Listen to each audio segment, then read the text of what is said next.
La editorial Almuzara publica el libro de los vinos de Jerez. Se va a presentar el próximo 31 de marzo en las instalaciones del Consejo Regulador del Vino, porque precisamente su autor, el autor de este libro, es el presidente del Consejo Regulador, César Sardaña, a que saludamos a esta hora de la mañana. César, bienvenido, buenos días. Muchas gracias, buenos días.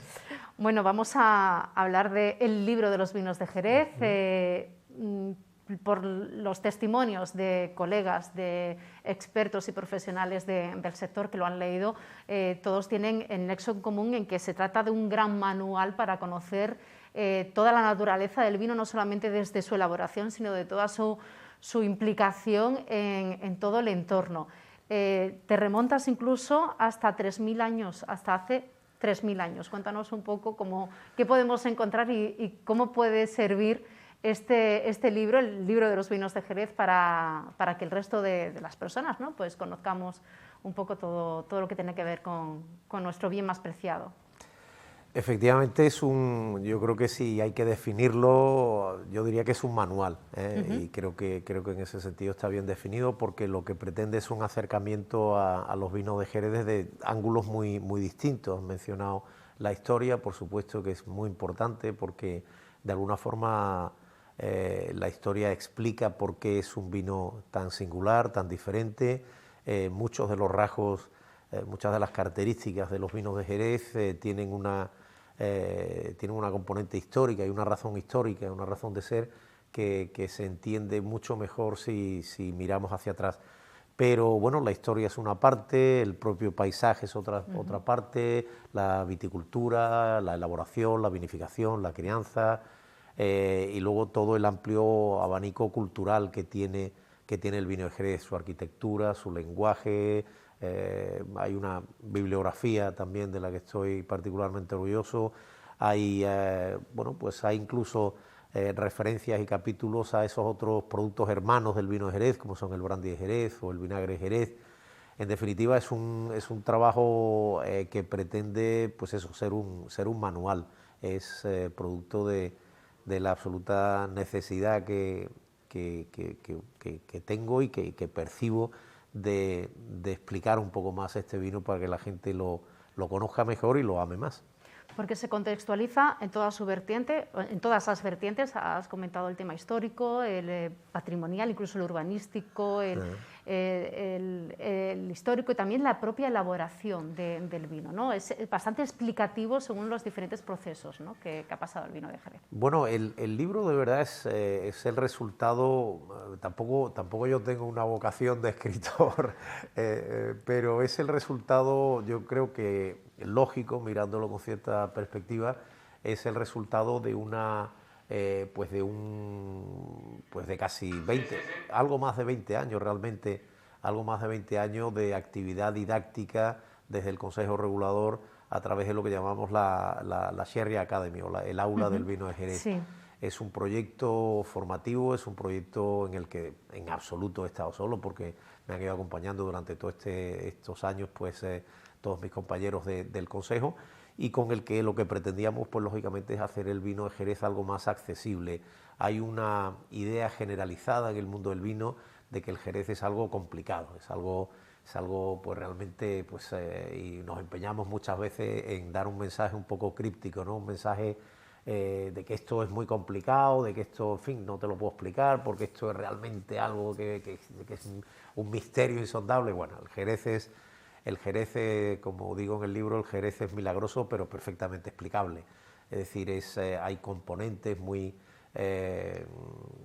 podemos incluso hablar de magia, pero yo creo que la gente quiere que se le explique cuáles son los distintos tipos, por qué son diferentes, cómo se hacen, con independencia que luego cada casa tiene evidentemente sus criterios pero en el aula de formación del vino Jerez, como te digo, llevamos muchos años intentando hacerlo explicable y comunicable, porque si queremos hacer del vino Jerez un medio de vida para las futuras generaciones, esto hay que venderlo, y para venderlo hay que comunicarlo, y para comunicarlo tiene que hacerse un poquito más accesible. Así que el libro es la consecuencia, como te digo, de un esfuerzo de carácter formativo.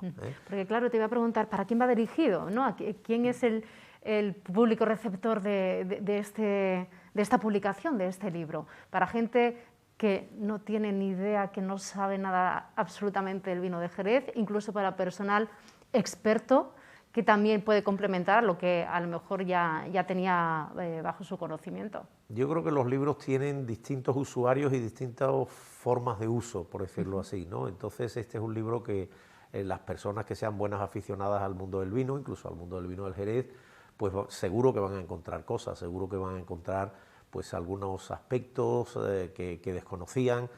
Si son muy expertos en temas técnicos, pues a lo mejor encuentran cosas que no conocían en la historia, claro, o en el vocabulario o en otros aspectos, ¿no?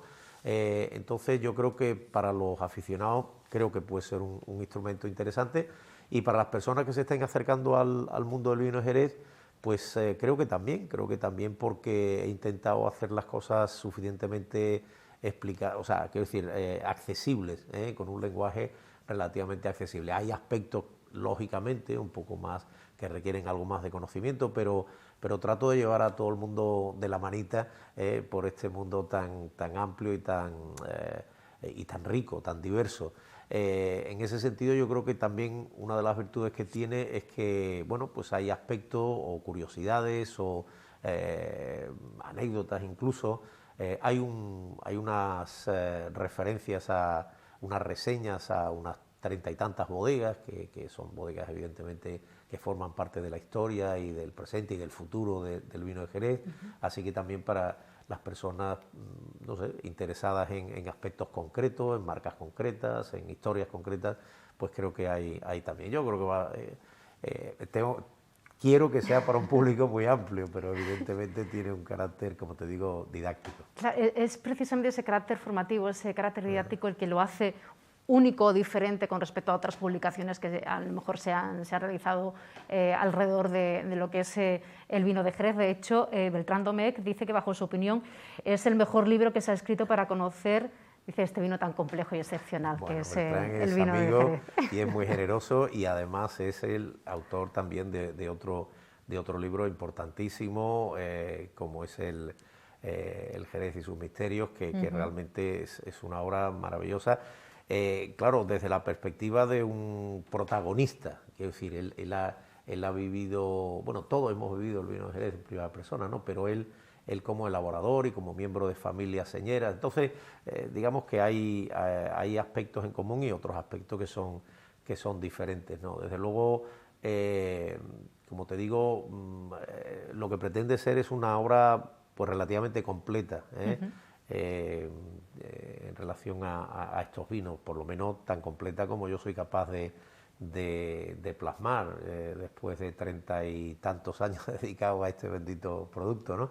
Y como te digo, 20 o 22 de esos años, o al menos 21 años, empeñándonos desde el Consejo en hacerlo más accesible.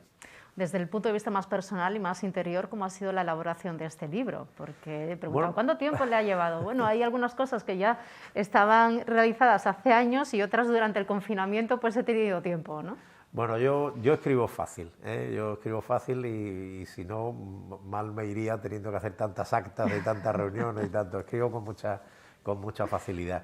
Entonces, pero es cierto que hay una parte, toda la parte, yo diría, de elaboración, de explicación de los distintos tipos, esa parte realmente estaba escrita porque, como te digo, en el aula de formación llevamos mucho tiempo teniendo que explicarlo, y bueno, ha sido cuestión de un poco de ordenar, de perfilar, de terminar de pulir un poco, pero luego el confinamiento pues me dio la oportunidad también de completarlo, ¿no? de trabajar un poco más la parte de la historia, la parte de las distintas compañías, pues el glosario, que han salido, no sé, creo que son 400 palabras o 300 muchas, la bibliografía, en fin, todo ese tipo de cosas, pues es producto de, bueno, también un poco de la casualidad, como tantas cosas, ¿no? Una vez comentas con alguien que tienes escrito un montón de cosas y ese alguien te dice, bueno, pues ¿por qué no lo publica? Y si ese alguien además resulta que es editor como Manuel Pimentel, pues entonces es casi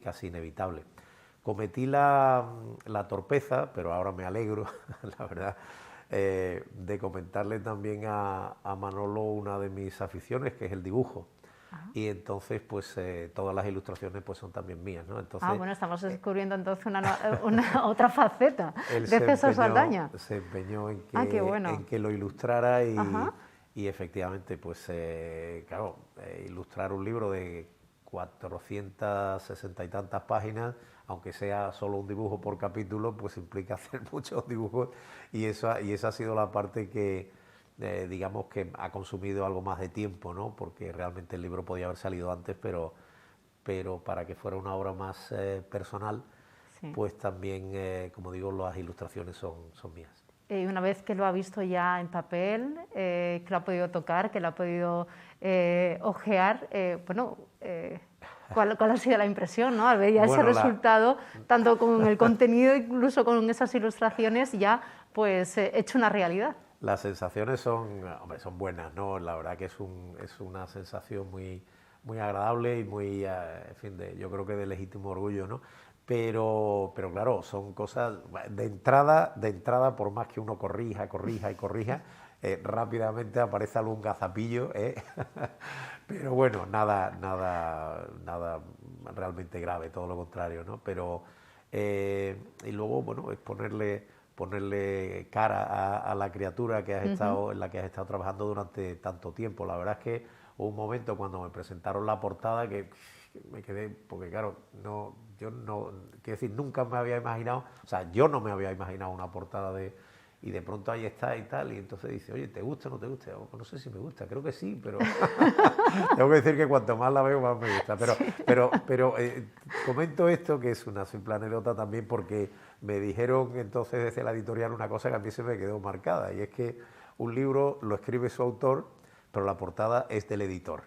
Bien. Entonces, claro, el libro como obra, que decir, como sus contenidos, pues efectivamente son algo que salen de una persona, de varias personas y tal, pero el libro como producto es otra cosa totalmente distinta. El libro como producto tiene su vida propia, tiene sus canales de comercialización, de divulgación, su formato, su tamaño. Ahí estamos viendo la portada, que estábamos hablando de ella, y ahí la tenemos. Y eso es algo que realmente pues es una sensación rara, por lo menos para un novato como yo, porque es el primero que publico.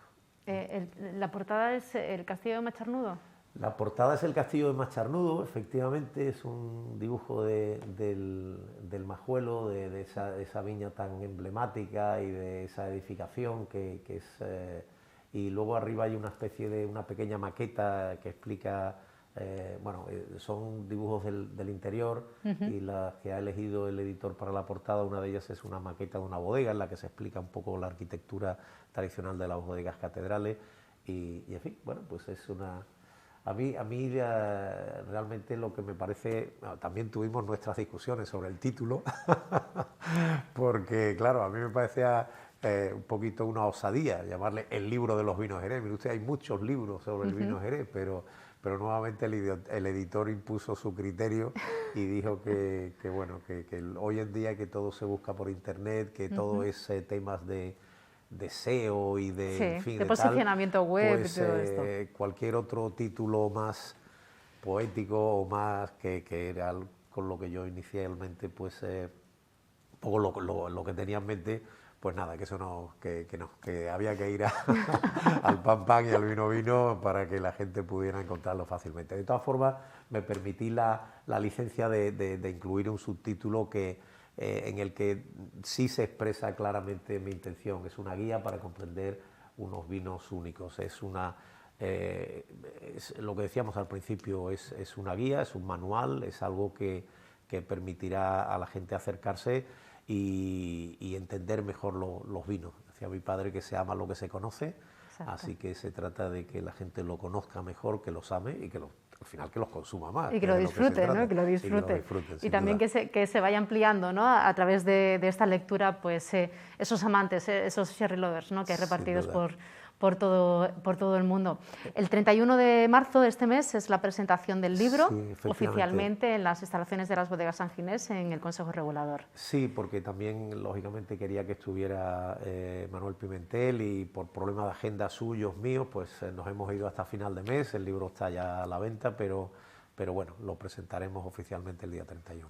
Bueno, pues el libro de los vinos de Jerez, guía para comprender unos vinos únicos, editado por Almuzara, que no es cualquier cosa. Manuel Pimentel sabe perfectamente lo que publica, es de una alta calidad todo lo que saca al mercado, y aparte de ser un gran editor, es un gran conocedor de los vinos, ya que fue también presidente del Consejo Regulador de Montilla Moriles, con lo cual un colega también, que eso también hace sentirse un poco más orgulloso, ¿no? Que los compañeros también reconozcan esa labor. Yo no sé si será el primero de otros libros. Pues no lo sé, mi afán como escritor termina aquí, y lo que espero que podamos hacer pronto una edición en inglés, porque realmente es un libro que hace falta en inglés.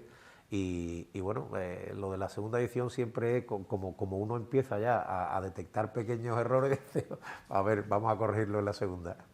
Pues César Saldaña, autor del libro de los vinos de Jerez, muchísimas gracias por habernos acompañado. El día 31 estaremos también con todos vosotros en esta presentación, y bueno, y decir que ya el libro está a la venta y que se puede encontrar en todas las librerías, y bueno, y toda la distribución que realiza Almuzara. Muchas gracias y enhorabuena. Muchas gracias, de verdad.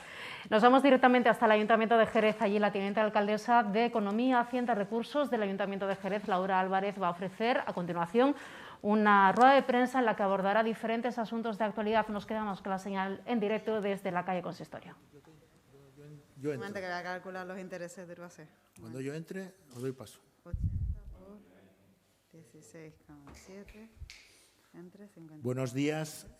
A continuación va a dar comienzo la rueda de prensa donde van a intervenir la teniente de alcaldesa de Economía, Hacienda y Recursos Humanos, Laura Álvarez, y el teniente de alcaldesa, José Antonio Díaz, de Urbanismo y Medio Ambiente. Gracias. Bueno, buenos días. Muchas gracias por asistir, como siempre hacéis los medios de comunicación.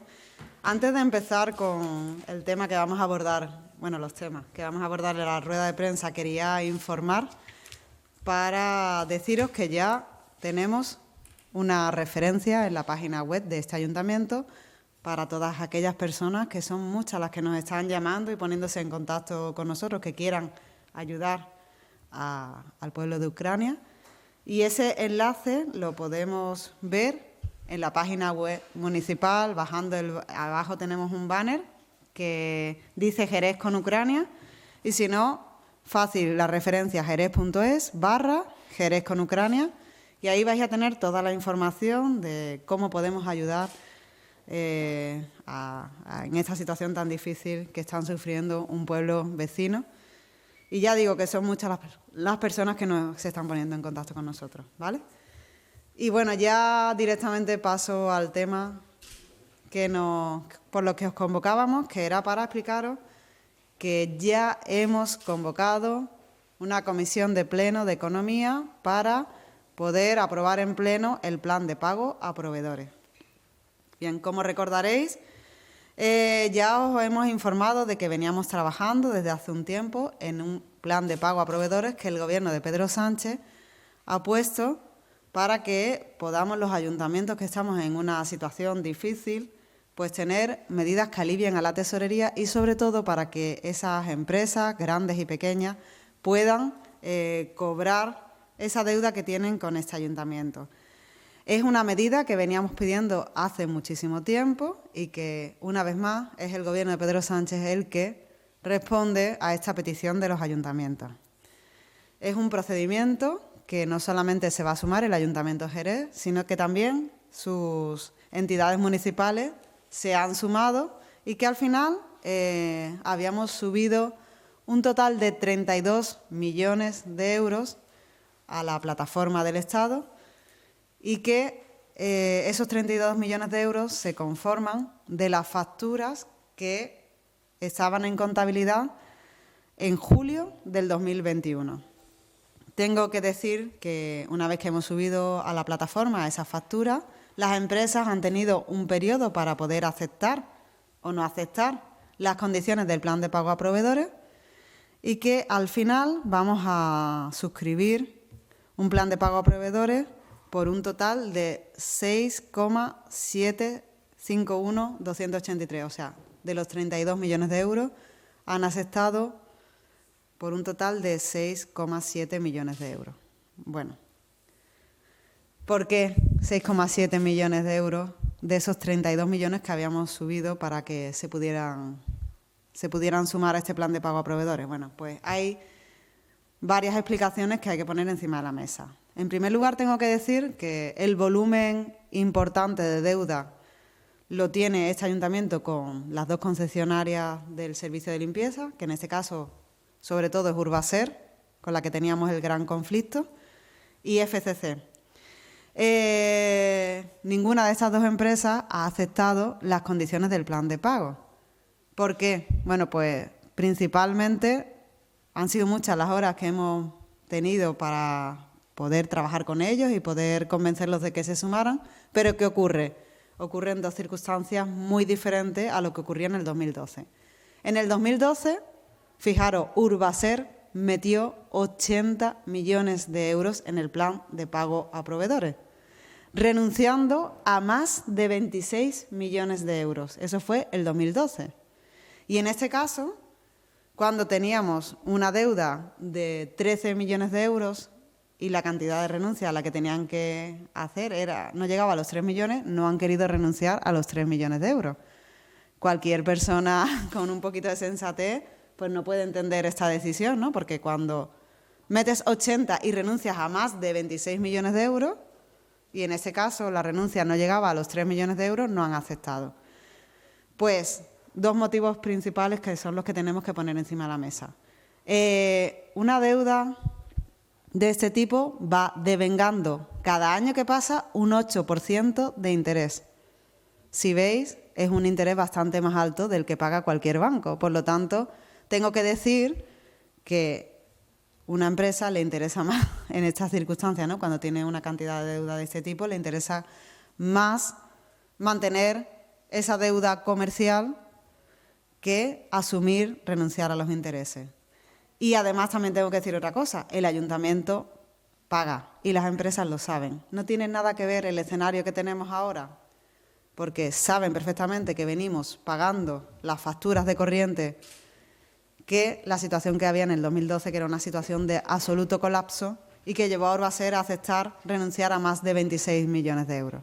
¿Vale? Ese es el principal motivo por el que de los 32 millones que habíamos subido a la plataforma, finalmente solamente se ha aceptado una cantidad de 6.700.000. Luego también tengo que poner encima de la mesa unas cosas importantes, ¿no? Durante este año pasado, la intervención municipal ha hecho un trabajo que no se hacía desde muchísimo tiempo, desde hace muchísimo tiempo, y era, ¿qué es lo que hemos hecho? Depurar más de 9 millones de euros de facturas que estaban prescritas, pero que aparecían en la contabilidad municipal como pendiente de pago. Si no hubiésemos hecho ese trabajo, que es un procedimiento arduo, con una publicación en el boletín oficial de la provincia y con un periodo de alegación para que las empresas que tienen esas facturas como prescritas aleguen o digan cualquier cosa para evitar esa prescripción, si no las hubiésemos hecho, estábamos obligados a meter estos 9 millones de euros también en el plan de pago a proveedores. Por lo tanto, tengo que agradecer personalmente el trabajo de la intervención de ese ayuntamiento para depurar 9 millones de euros que, de no haberlo hecho, hubiésemos tenido también que afrontar en el pago. Del total de estos 6,7 millones de euros, pues mirar, Fundación Andrés de Rivera mete un total de 4.874 euros. Fundarte, un total de 201.550 euros. El Ayuntamiento de Jerez mete un total de 5.259.000 euros. Comungesa, 708.340 euros. El Circuito de Jerez, 576.425. Y la Fundación Formación y Empleo mete una factura de un poco más de 200 euros. Respecto a los intereses que hemos conseguido que se reduzcan, pues conseguimos con este plan de pago a proveedores quitar 1.400.000 euros de intereses. Es a lo que están renunciando las diferentes empresas, de los cuales 1.200.000 corresponden al ayuntamiento. Por lo tanto, es un beneficio importante para la tesorería municipal. Otro dato que también es importante es que el plan de pago también implica otra reducción de intereses añadida. que es lo que os comentaba antes, ya que el interés que devengan las facturas pendientes de pago es un 8%.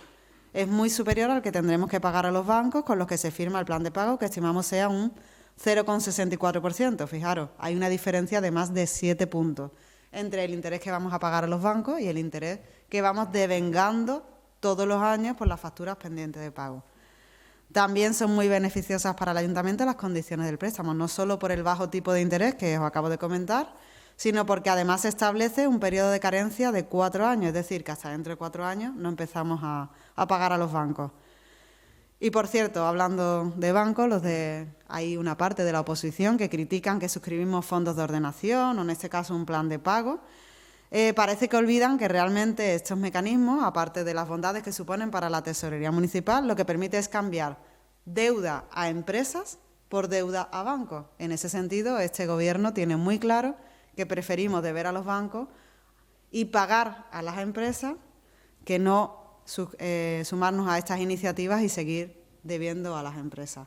Por otra parte, también os comento que la revisión del plan de ajuste que el Ministerio exige que se haga no va a implicar ninguna medida de restricción de gastos ni de aumento de ingresos, porque el simple hecho de cambiar interés comercial por interés financiero es la medida que atiende el esfuerzo que nos hace falta para el plan de ajuste.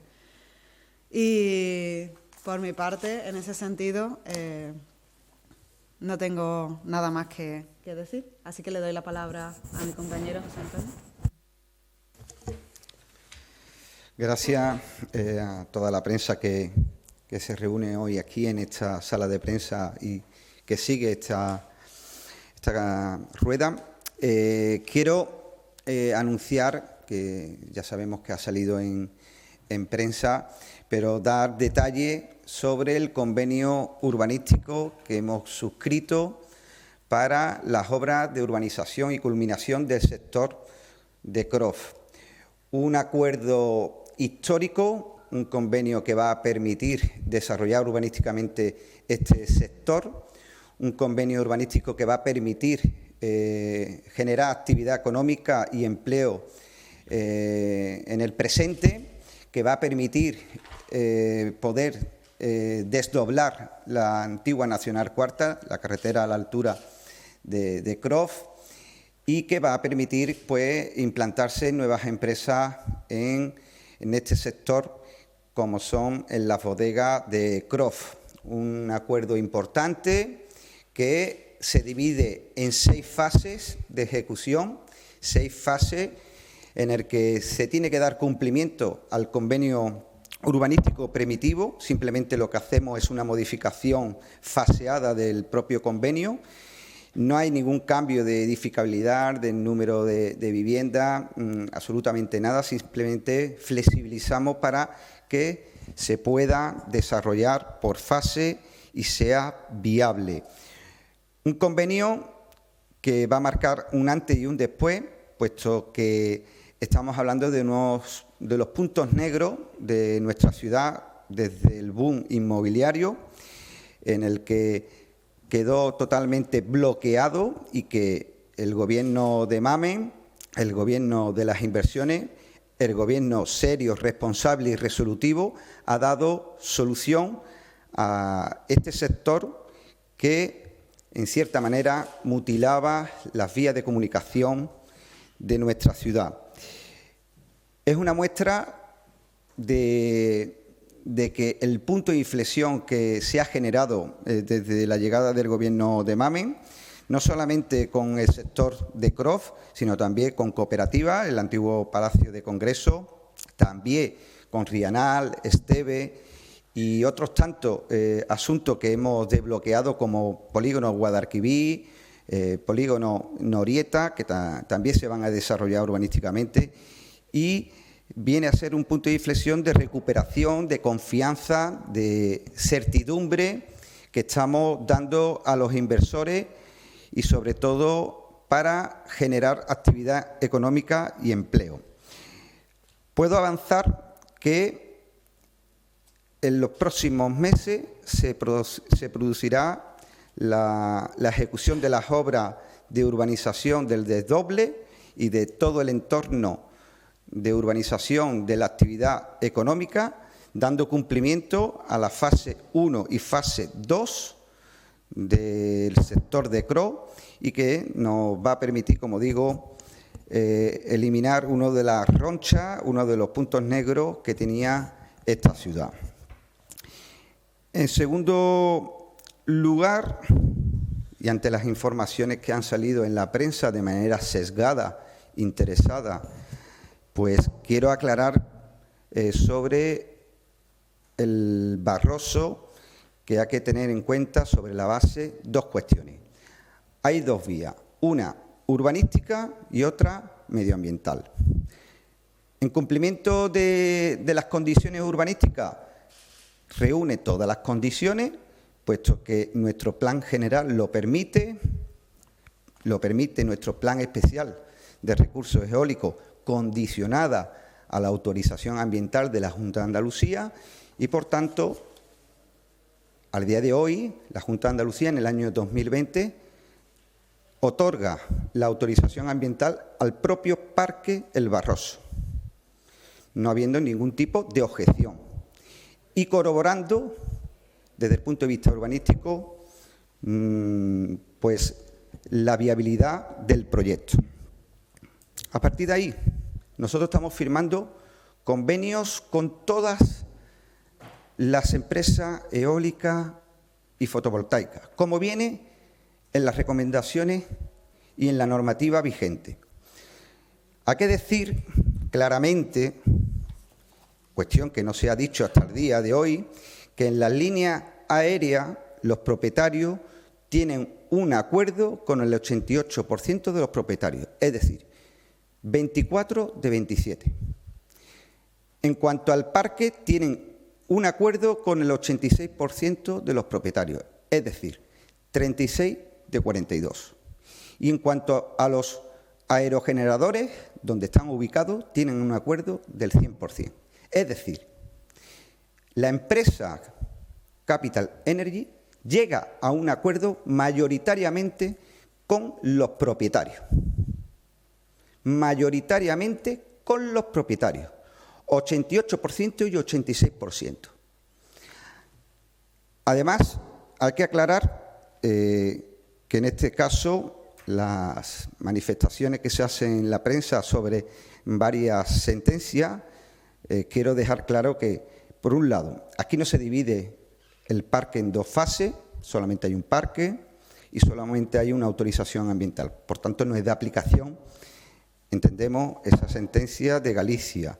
Ni la sentencia de Extremadura no es de aplicación porque nuestra normativa vigente de la propia comunidad autónoma lo permite y, además, el planeamiento del Ayuntamiento de Jerez también lo permite, con lo cual entendemos que no es de aplicación. Creo que no se puede estar distorsionando la realidad, no se puede estar totalmente sesgando la información de manera interesada, simplemente hay que decir claramente que mayoritariamente los propietarios han contratado con la empresa y, en segundo lugar, desde el punto de vista urbanístico y ambiental, así también tiene la viabilidad para su ejecución. Otra cosa es que nosotros podamos decir si nos gusta o no nos gusta. Evidentemente, nosotros desde el Ayuntamiento de Jerez estamos por el interés general, pero también estamos por la compatibilidad y la búsqueda de equilibrio entre las inversiones y los valores medioambientales.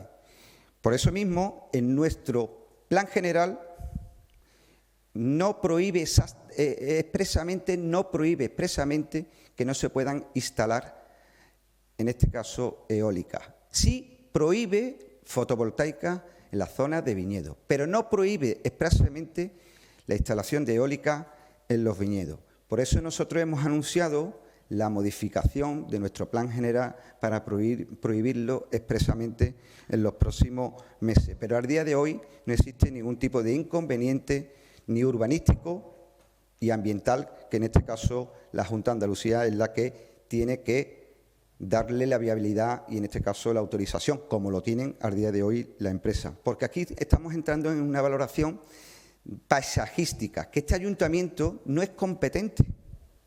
La competencia la tiene la Junta de Andalucía en cuanto a los valores paisajísticos.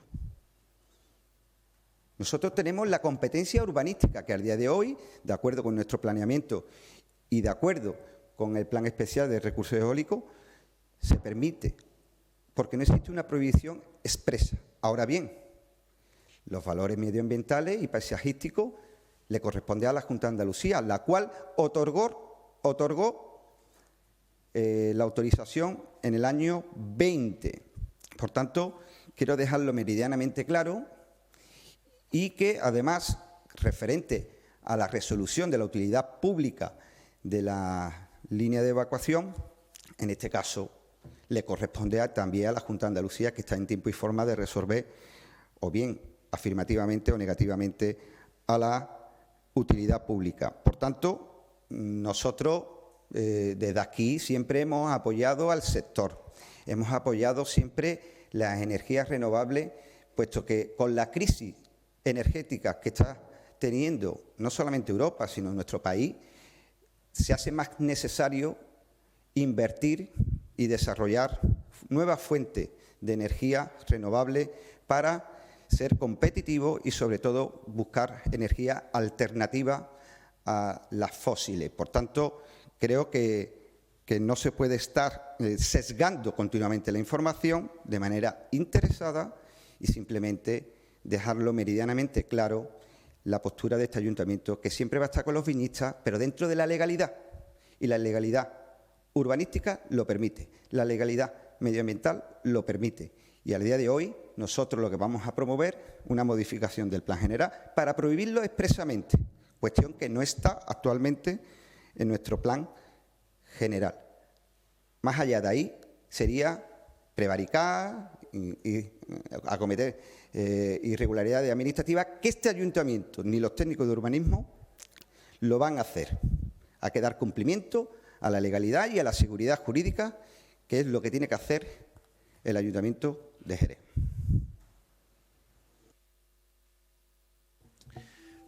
Hay una pregunta por parte de Francisco Aleu de Viva Jerez. Va dirigida a José Antonio Díaz.